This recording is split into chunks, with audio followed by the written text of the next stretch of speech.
Hello, and andito ulit tayo sa standard striking. Okay? Yung standard striking natin gagawin is yung number 4, rising back piece. Rising back piece. Number 5 is side back piece. Ano ba yung rising back piece, side back piece, and upper back piece? Okay, so tatlong back piece yan. Rising back piece.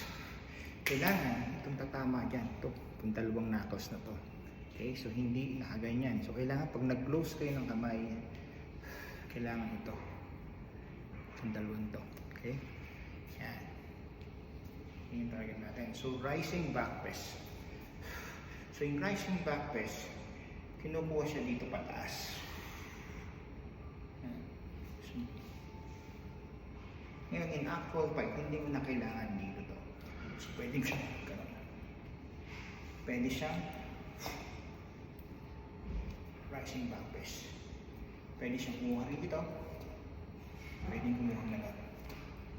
Okay? So, halimbawa, may sumuntok. Hawak, tapos back piece. May sumuntok. Hawak mo siya. Okay, nawak mo siya, tapos kinuha mo siya dito. So, pwede humawak. Sinuntok. Yan. So, yun yung target niya. Okay? Then yung side back piece, maganda sa side back piece kasi kapag nakatagilid ka, tapos gagaling siya dito. Yan.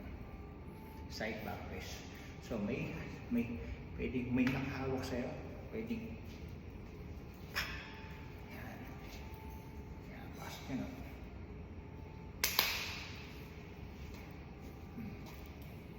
Pwedeng ganito, pwedeng pauna. Pasay. Kukunin siya dito sa taas.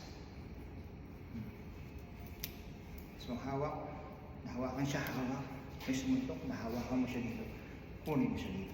May sumuntok dito, kunin mo siya dito. Kamay, kunin mo ganyan. Okay? So may sumuntok, kunin mo siya dito. May sumuntok, kunin mo siya dyan. Okay? So yan ang back piece.